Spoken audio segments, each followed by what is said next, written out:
أعوذ بالله من الشيطان الرجيم. بسم الله الرحمن الرحيم. سبحانك لا علم لنا إلا ما علمتنا إنك أنت العليم الحكيم. رب اشرح لي صدري ويسر لي أمري واحلل عقدة من لساني يفقه قولي. نن تاسو تازه هاغه یو عمل خیم چې پاغه معنی ستاسو یو منټ صرف لګي او یو داسې عمل دی چې الله تعالی به هغه بنده ته د جنت اتواړه دروازې کولاوږي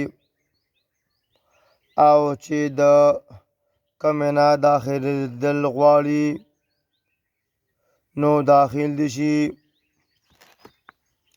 رسول الله صلی الله علیه و آله وسلم فرمایي: ما منکم من احد يتوضأ فيبلغ الوضوء ثم يقول أشهد أن لا إله إلا الله وحده لا شريك له وأشهد أن محمدا عبده ورسوله إلا فتحت له أبواب الجنة الثمانية يدخل من أيها شاء.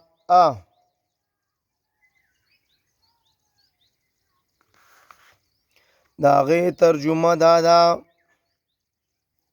په تاسو کې کم سړی داسې نشته چې څوک اودس وکړي، پوره اودس وکړي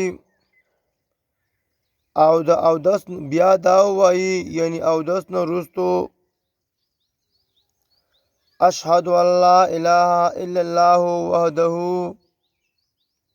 لا شريك له واشهد ان محمدا عبده ورسوله.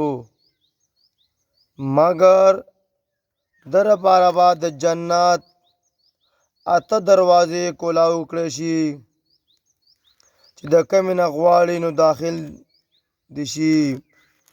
دا حدیث په سنن ابو داود راغستی دی. وضاحت د دې دا دی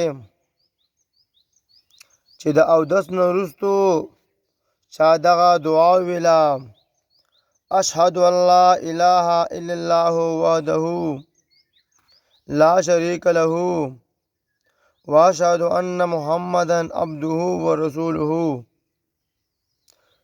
نو الله تعالی به دته د جنت اته واړه دروازې کولاوي کی چې د کومې نه غواړي نو داخل دي شي.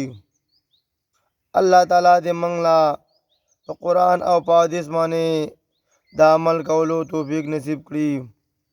السلام علیکم ورحمة الله وبرکاته.